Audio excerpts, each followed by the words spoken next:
All right. So Wireshark. Wireshark. What does Wireshark do? All right. So Wireshark is what's called a packet capture software, right? If you find Wireshark on someone else's computer in an office, this is a bad thing, right? Because this is one of the few things that a hacker will actually install on your computer system. All right.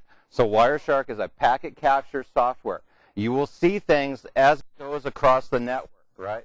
So it's barely human readable. The one thing that's cool about Wireshark is that you can use it to identify really cool stuff on the network, like your email servers, your domain controllers, and help set up where you want to actually go through and attack stuff. So if you go to wireshark.org, if you already don't have it in your directory or anything, right? It's just Wireshark. And then just go ahead and install it. That's all right. So agree to the license. Do everything. Everything. All right. You want your start menu. If you want, you can do a desktop icon. And you do want to associate trace files. If you ever find a file that looks like PCAP or Snoop or Sync or any of these file extensions anywhere on your network, especially not on a network engineer's box, this is a bad thing. All right. Next, then just go ahead, program files. WinPCAP. WinPCAP is called a low-level packet capture driver. All right. So WinPCAP is the program that it uses to flip your NIC card, your network interface card, into what's called promiscuous mode. All right. So promiscuous, exactly how it sounds. I'm going to look at everything that goes along. So if you're people watching at the mall, you're in promiscuous mode. If you're walking up and down the hallway seeing how many video cameras they've got, then you're in promiscuous mode. All right? So WinPCAP forms the basis of an awful lot of hacker tools. All right? WinPCAP is probably one of the most critical components of any hacker tool out there on the planet. So if you find WinPCAP on a box that you weren't expecting to find it on, this is a bad sign. So then just go ahead and let it do its install thing.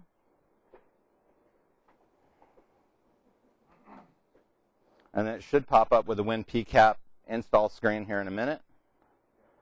All right. So when we go on to Cane Enable, it actually also runs on WinPCAP. Right?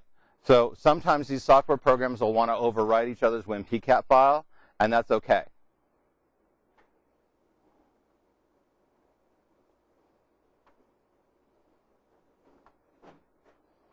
So in your WinPCAP, just go ahead and install it like you would anything else. Automatically start the driver at boot time. Fairly standard process. And then this thing goes through and does its thing.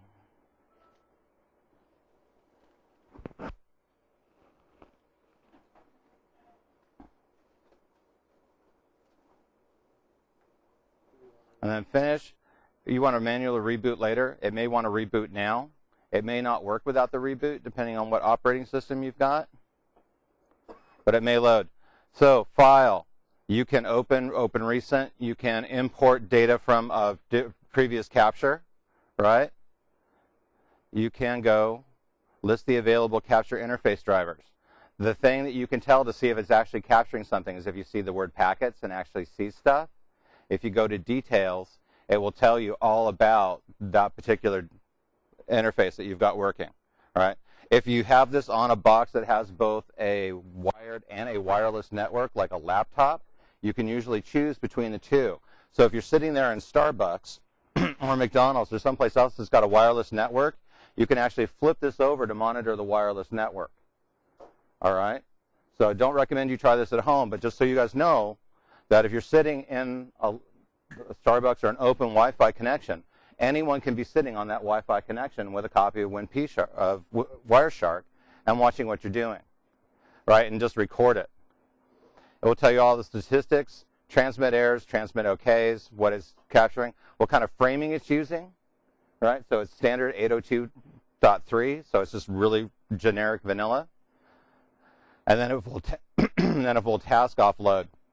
Right. In other words, it will use a different part of the computer to actually go through and do all the stuff that it needs to do. Yes. How detectable? Wireshark is not detectable because Wireshark is considered what's called passive. Right. The only way you're going to see Wireshark on a network is if you have special software that will check the validity of the NIC card to see if it's in promiscuous mode. And there is software that will do that, right? But then you have to actively go and scan the entire network for that. So you have to actually go up on an active scan. You will have absolutely no clue that someone is using Wireshark on a network. All right? Yep. If you have Quest or Comcast, there is a very real possibility that you will pull in your neighbor's packets off the wire. That is not legal to do that. They cannot detect that. But you have to use your brains on this one. If you're reading your next door neighbor's network traffic, that's a bad thing. Right? That's an illegal thing. So if you're going to do this at home or you're going to do this any place not in this classroom, right, don't. Unless you have yourself completely removed from the internet. Shoot. The way Comcast and Quest are wired is that they transmit anything, right? And because most people use Windows networks at home, right? Windows is a very chatty program, and it will tell you what's going on behind your neighbor's Comcast box. Yes, any network. What if the network that you're connected to is encrypted like WPA2? We'll tell you how to crack that here in a minute. All right? Just because they're using crypto doesn't mean that that's an issue. Right? That's a different tool, though. But right now what we're going to do is we're going to look at packets the way a machine would do it. So you pick the NIC that you want by selecting it, by using the little button over here, and then you click on Start. And what this thing does then is it starts recording everything that's going across the network, right? And how it breaks it down is by time, the source computer, the type or the destination of where this packet was going to go, the actual protocol. So you've got to remember your protocols. So HTTP rides on what port? 80. It can run on 88. It can run on 88. There's some default extra ports for HTTP. 88, 8080. 8888, right? So it all depends on how they're configured. What's HTTPS? 443 or 8433, right? So what does Active Directory run on? What's its port number? 445. So anything that's running on port 445 is your Active Directory. And if you can pinpoint someone's Active Directory, you now have an awesome target. Especially if they're running it on Windows 2000, right? Because they do sometimes, right? So if you're sitting in someone's conference room right now and you're jacked into their network and you put a sign up on the door, "Do not disturb, conference in session," you can be watching everything that's going on in their network, right? So what is port 3306? MySQL. What is port 25? Very good, very good. What is port? Oh, geez, there's all sorts of ports. So, but your key ones, your big ones, are going to be 25 for email, 80 for HTTP, 445 for Active Directory domain controllers, right? And again, this just goes through and it covers it exactly as you would on the network, right? If you actually crack open a packet, it will tell you what kind of frame it is, the interface ID, its NCAP, if there's a time shift, if the clock ain't right on the network, right? Time deltas, so if you need to do a signature of this data, if you're monitoring someone on the network and you have to do this for forensics, that time signature and delta are really important to putting down a person at a network at a particular time, right? Frame length, how many bytes are in it? Frame is marked. If the frame is marked, it has got a special flag. Frame is ignored. Nope. Protocols in frame. This will tell you what its protocol is. ARP. What is ARP?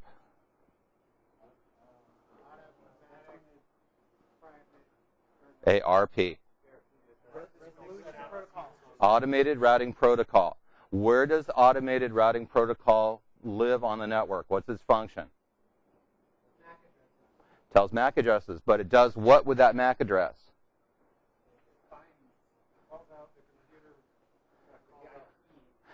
Very good.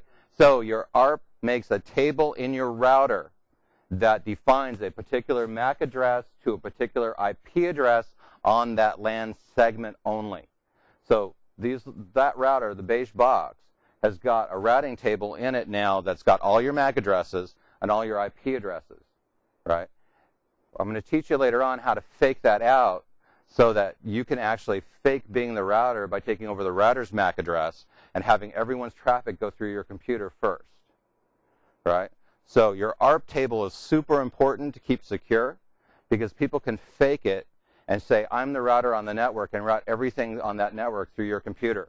The one thing is that when you guys do this, right, ARP poisoning is what you're going to do when we move into the next set of tools, is that you have to make sure your computer can handle that level of traffic, right? So if you're on a big network with a lot of stuff going on, your computer may bog down, and then someone in the network is going to go, oh, hey, why is my traffic slowing down?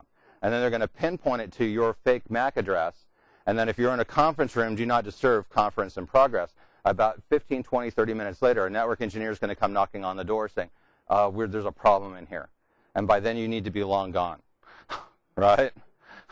Right? Because you don't really want to talk to the network engineers because you really don't belong there, right? So you have to make sure that when you do poisoning, ARP poisoning, that your computer and your NIC card can handle that level of traffic.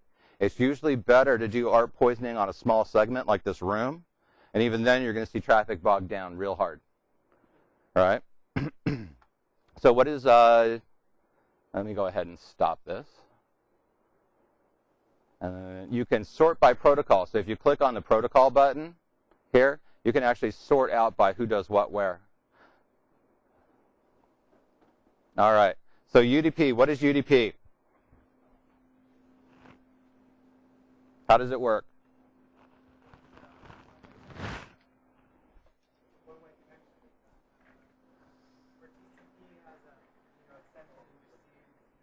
All right. Close. Close. I know what you're trying to say. Okay, so UDP, fire and forget. That's the best way to describe UDP. If I'm looking at a UDP packet, I don't have a three-way handshake like I have with TCP IP. All right? A lot of game traffic uses UDP. Right? So if you're in the middle of a game and you're fighting off that boss monster and you see the game start to bog down, that means that you're dropping too many UDP packets because UDP has a lot less computational overhead than TCP IP. All right? So UDP is mostly used on games. It's also used on some network routing and management protocols.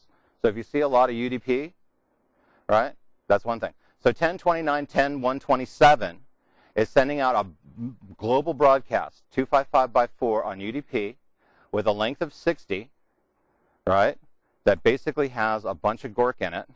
Where are you? Right, so it's looking for something. And it's looking for a port called AMS, right? So we have no idea what that program, NS, STP, and AMS are. All right, so we can Google that and find out what a port for AMS is, and we can find out what NSSTP is. All right, so let's find out. What is NSSTP?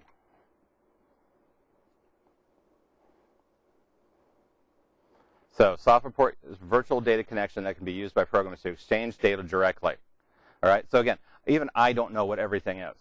Right, I still have to go look stuff up. Right, but now we know that this program, right, we can do a denial of service. Now the question is because there's so many of them with such a short time range in between the two, is this a denial of service and start? Or is this just a really badly configured computer? Right? So if we want to find out then who is or where is, we can do trace RT 10.29.10.127, and we can find out that it's ebayer@highline.edu. All right, so now I have a computer name, right? I know who they are. All right, so as we kind of go through this, we can start picking out, is this a viable target? Is this something that's critical, right? Is this something that I want to go play around with? But I'm pulling it just straight from here, and it's because I'm seeing this unusual data. There's no reason for a computer to be sending along the entire network, the entire Highline network, trying to find this destination and service port. And if it has a known vulnerability as a denial of service attack, then can I bring that computer down? Can I be evil now? Right? Should I find out who owns that computer and tell them, hey, look, this is what you're doing? Right? So when you're a security engineer on a network and you see stuff like this, your job will be to go find stuff. If you're a forensics person and you had to go look at this computer forensically, right, check and see what it's sending. Check and see what kind of logs it has. Check and see what kind of software it's running. Because if the software is misconfigured and gave someone an open toehold, like a denial of service or a known exploit, then that computer may not be yours anymore. It may be doing something completely different. And the person you think is doing something evil on the network may not be doing something evil on the network. So that's why Wireshark and packet captures are so interesting to go play around with, because you learn the behavior of your network really quickly by doing this. And that's why playing around with Wireshark is a good thing to know. All right? So we just have this phenomenal amount of stuff. All right. What's an HTTP frame?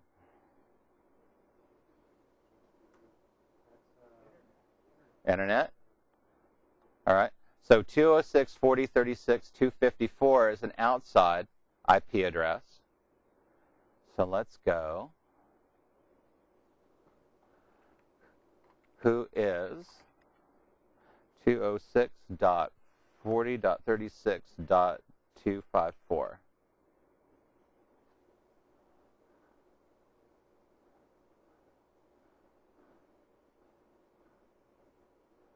So 206.40.36.2.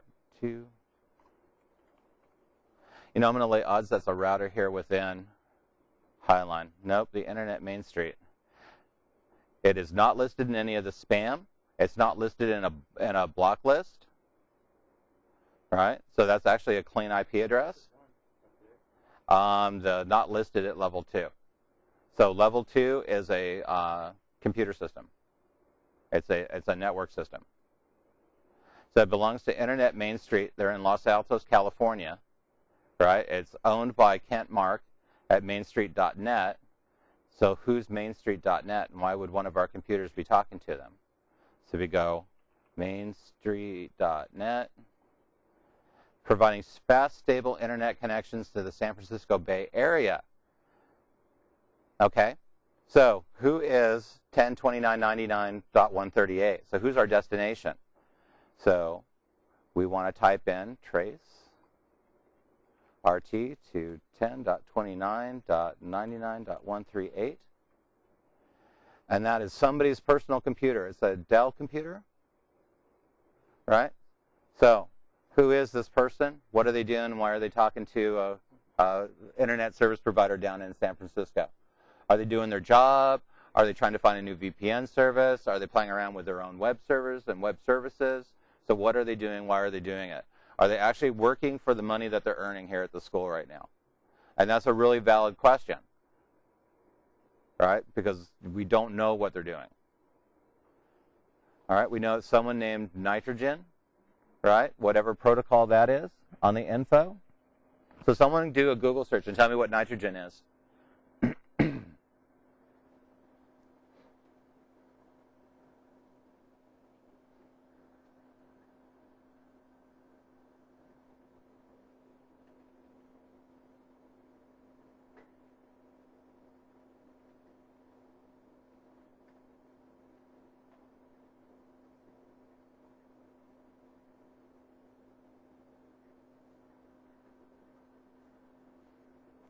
So what did nitrogen end up being? Well, besides being a gas, and a fairly light gas at that, and one that's vital to our ability to breathe.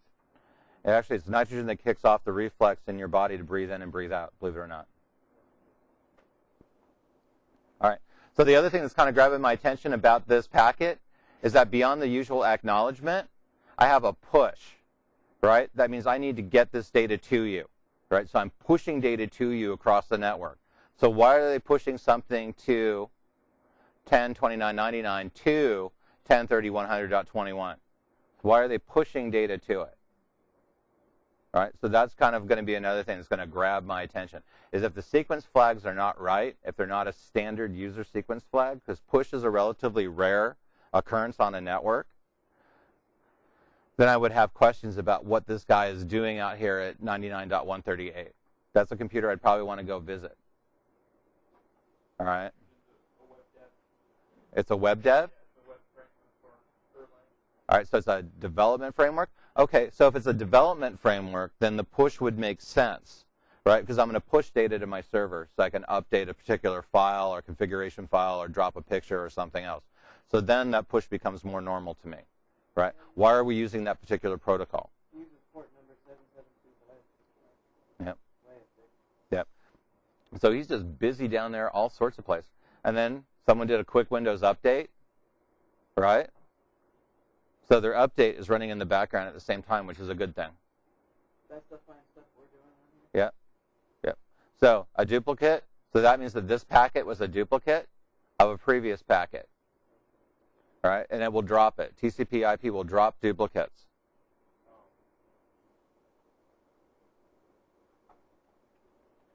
And then another duplicate.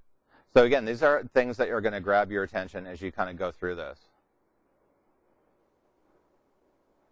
Yeah, it's all the same thing. So now he's getting a lot of duplicates. That tells me there's a problem with the network in terms of how it's framing.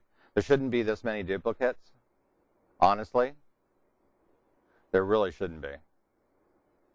And then fragmenting. Fragmenting is usually bad. Do you ever remember what a TCP IP packet fragment is? That means the frame's too large for the network, so it splits that frame into two packets, and then they're sequentially numbered. There's actually an attack that will do and send you frame segment 1 and frame segment 3, and because the router can't complete all the segments, it will store them in the router memory until you've exhausted the router memory. Right?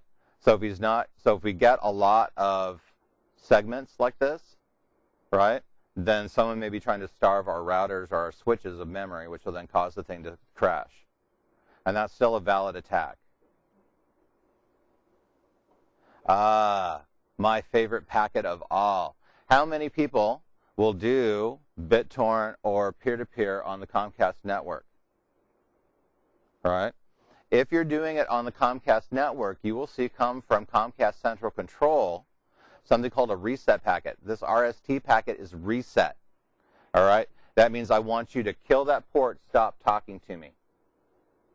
And as you do more peer-to-peer or BitTorrent, or you try to FTP up large image files to SmugMug like I do, you'll actually see that instances of resets start going higher and higher and higher until you're getting nothing but a steady stream of resets coming off of Comcast. That kills off your upload, right? And it's really kind of fascinating to watch because if you try to upload, when I upload pictures, I'm usually uploading somewhere around 8 to 9 gigs of pictures at a go, right? So when I'm hitting about 6 or 7, if I'm doing it in the afternoon, I start getting reset after reset after reset. So it's better for me to upload early in the morning or late in the evening after 8 o'clock. I don't get those resets because the network isn't as bogged down with people actually playing video games or whatever it is my neighbors do, right? So reset packets are kind of an interesting thing to see. You'll see them a lot in the wild. It's rare to see them inside a corporate network. Yes, sir?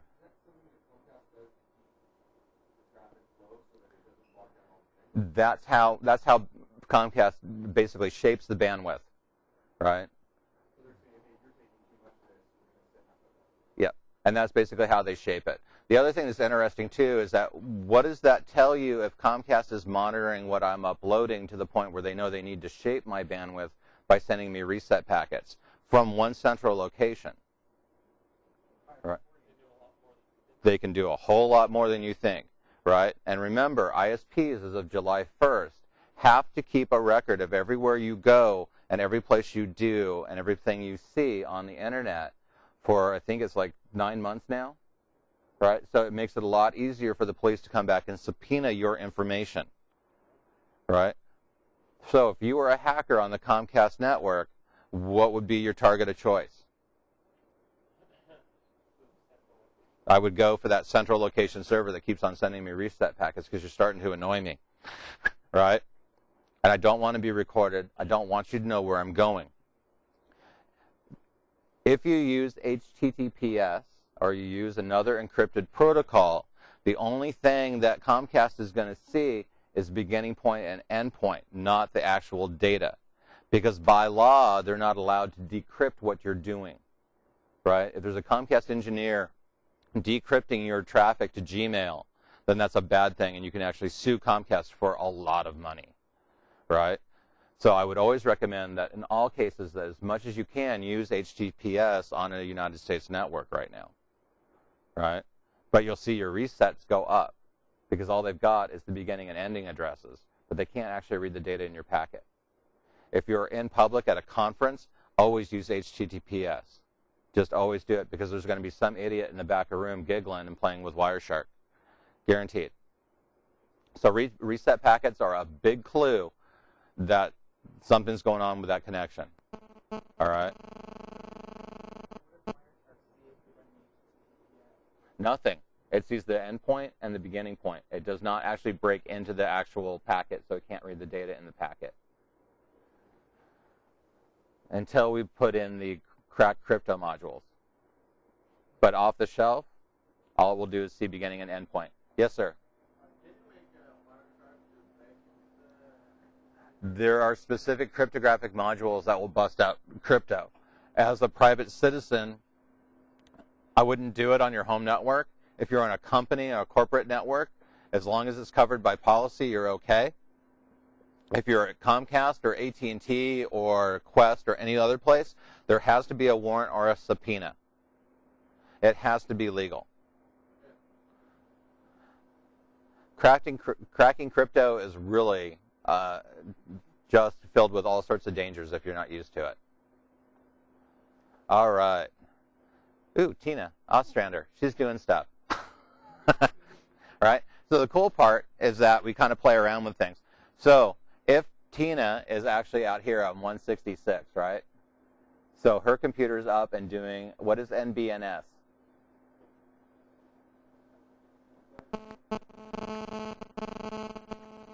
Netbios name service. That is correct. Coloring rule string, right? So this is just a straight broadcast. She's looking to find out who's got what, who's where, and she's doing it on a generic broadcast. The computers here at the school seem to kind of do that. But we have a computer called Media Center, Ostrander, oh my, I'm not going to pronounce that.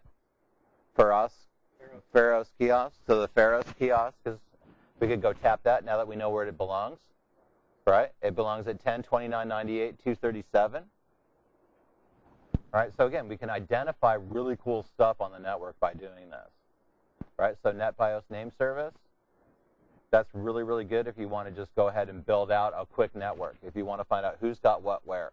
So you can actually use this data to start building a network map of who's got what where. Right? So you can actually go back and reverse engineer the network from here. And once you know what they've got, so who's Highline, right? Is that a critical target? And again, these are the kind of things. The luggage, whoever the luggage is, K-Box, Highline, Media Center. I mean, there's all sorts of stuff that you can go and play around with on this. So we have LLMNR as a protocol, right? Protocols in frame is standard UDP DNS. So this is some kind of lookup protocol. If it's coming in from 224.00252, odds are highly likely it's looking for a router, right? So this would be a routing protocol. And when you see it cough back the MAC address of a computer, then yes, this is a routing protocol. Right? So this will identify a router for you.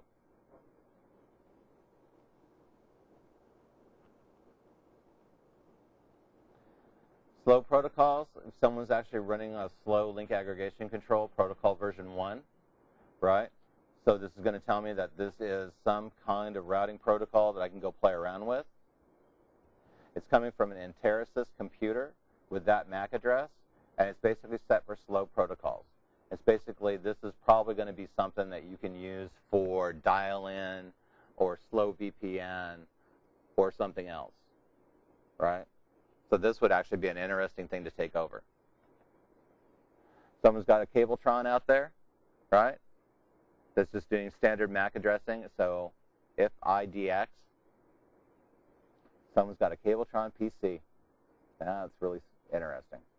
You've got membership reports on the Internet Gateway Protocols, version 3. Join group, leave group. This is how routing tables are built. So now we're identifying the routers on the network, right? And routers on the network are always good to know about. So we know our router is 10, 2998, 189, 127, 222, 252, 237. I'm starting to get a really good picture now of all the rest of it. So if I want to find out where this guy actually exists, right, we go back to our trace route, trace RT, 10, 29, 99, 127. How far away is he?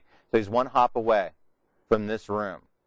So it's either going to be something in this room or it's going to be something in the closet down the hallway.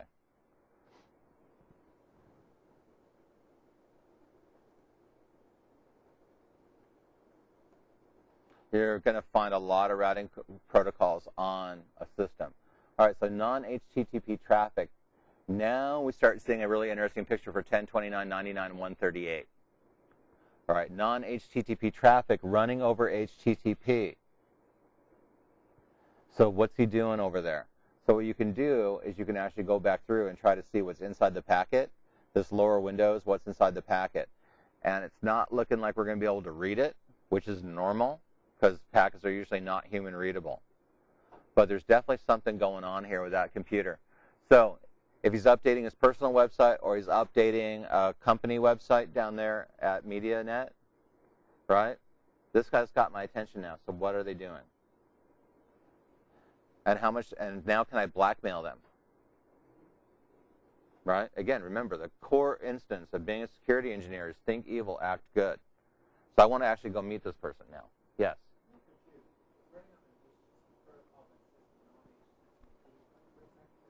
I'd lay odds that he's doing FTP over HTTP or remote desktop or telnet. You can shove any protocol over HTTP now, right? And it's all handled by firewall and all the rest of it without a problem. And the reason he could be downloading or uploading something, he could be shoving a website over, he could be remote desktop into a system down there in San Francisco, and he could be doing all sorts of things. The problem is we don't know what he's doing.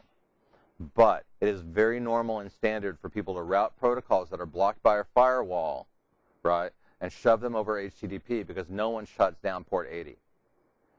So a lot of the programs now will actually go over port 80. You can actually set peer-to-peer like, BitTorrent. You can set Azerius to run over HTTP rather than using the BitTorrent ports. So you can still do that over a network. You can set World of Warcraft to ride over HTTP. You can set a lot of the MMORPGs to run over HTTP because companies don't shut that port down, and people were smart enough to figure that out and actually make it so that HTTP was flexible enough so you can shove anything over it. So that's why firewalls are kind of sort of effective now. It just all depends on what the person inside and outside the network are doing.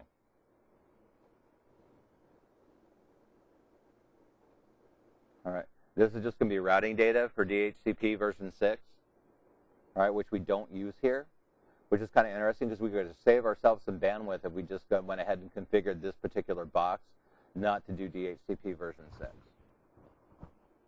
Right? We do regular DHCP, right? So this computer with this MAC address went out DHCP discover and then tried to get a transaction and then was assigned specific IP addresses along the way. So if you have a DHCP request, you can actually pull the IP address that that person was given. If you can pull the IP address that that person was given, you can come up on that IP address later on at night and then pretend to be someone else. Because as far as the DHCP logs are concerned, it gave that computer that particular lease. All right, so you can do some really cool stuff. Dropbox. Dropbox is a standard protocol, right? The school uses Dropbox a lot, and that's where we store a lot of files. If you ever want to know every single syllabus that we've got, both me and Amelia run a shared Dropbox, right? So you can see us come up on Dropbox. You can, if they're using the old Dropbox sync, right, then you could actually sniff the username and password off the network. If they're using the new two-factor Dropbox, then you can't. Something you have, something you know. So depending on how and if they've updated, 182, 162, 180, 99, 72, 156, 18, these are all running Dropbox. So now I've got, if I know a flaw in Dropbox, and I know how to hack Dropbox, right, and I can go in and get into their syncing, then they'll actually sync with me rather than Dropbox, which could actually be really handy if I wanted to know all the private internal documents, especially if it was Jeff Wagnitz. He's our VP. It would be awesome. Get me into an awful lot of trouble, but it would be awesome, right? But that's how you kind of go through this, right, is you start identifying specific chunks of software. You start finding out really cool stuff that you could try to go do, right? And because so many people are using Dropbox, this is like a wide open opportunity for just good times,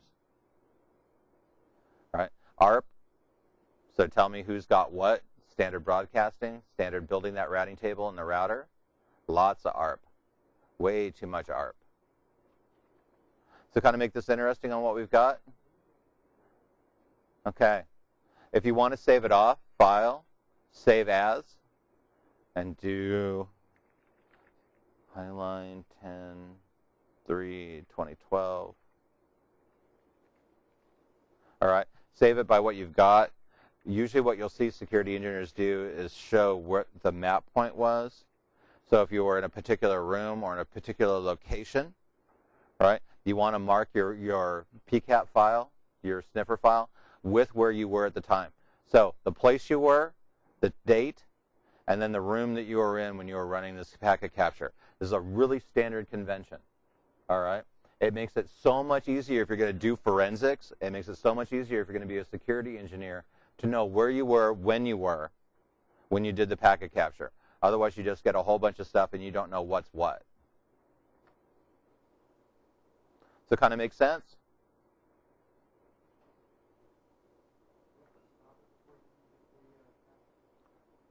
Can you do what? Yes, you have to stop the capture before you can save it.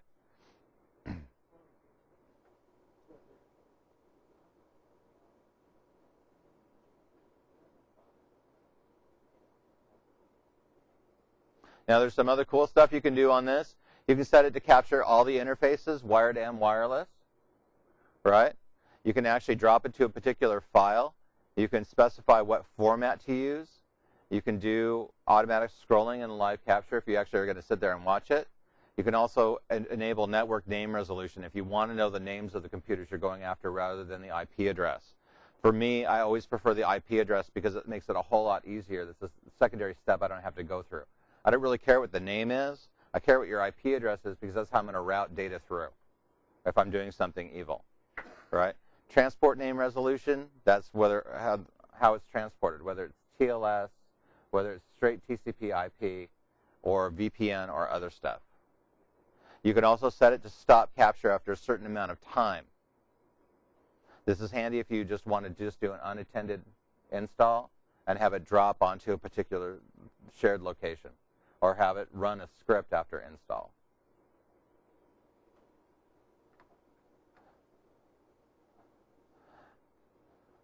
You can also apply a lot of filters if you just want to see particular things. If all you want to see is HTTP traffic only, right, because that's what I'm interested in, you can just filter out everything other than HTTP traffic.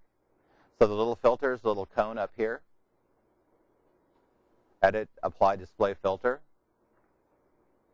You can also do something called regular expressions. If I'm looking for Dan is present on the network, right? If Dan is the only one doing HTTP and I just need to be able to record what they're doing HTTP because I have an investigative permit for Dan on the network, then you can actually screen out everything but the person you're looking for, right? If you're looking to see if there's a particular protocol that you know would be really, really handy to be able to attack. If you're on the Xbox network and you want to see the UDP traffic coming off your Xbox, right, you can filter out everything but the UDP traffic off your Xbox. And then you can use this to build out that traffic pattern of who you're doing cooperative play with, and then blow off everybody that's not in your cooperative play group. That's a real popular attack on Xbox. It's one of the few that actually works. is send their Xbox console a whole bunch of empty UDP packets, because then their Xbox console will drop the live connection in favor of the closer packets, thinking it's live cooperative play.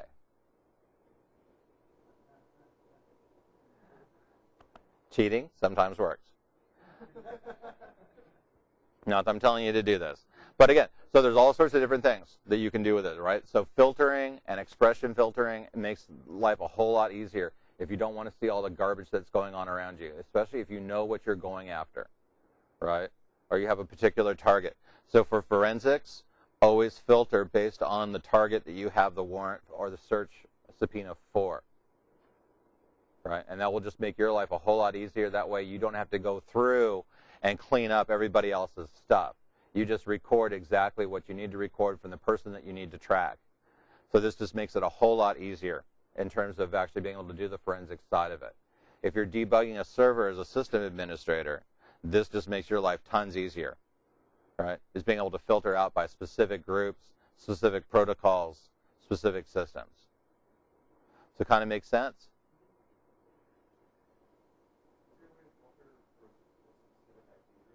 Yes, IP only.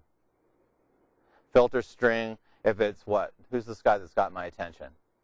So he's 10.29.99.138.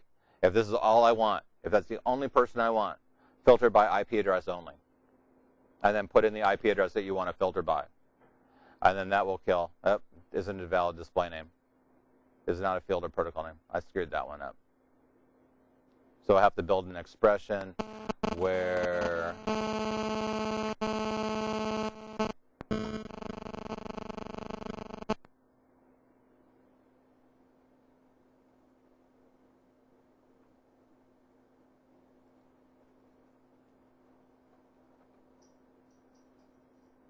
okay, yes, you can do it. But I'm not finding the thing I want to filter on. Figures. Okay. But yes, you can do that. Make sense? Okay. Go find something interesting. That's your mission today. And again, this is really kind of an interesting kind of thing to do this by. But you learn an awful lot about the network when you're doing this. And again, if you see this running on a network, it's not a network engineer, it's Joe's secretary or someone that doesn't have this or need to know. All right, then there's a whole lot of stuff that's going to have to happen from the security side.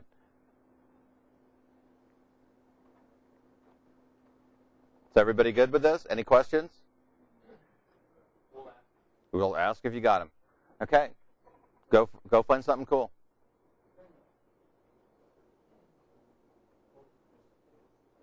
Mm-hmm. Yes.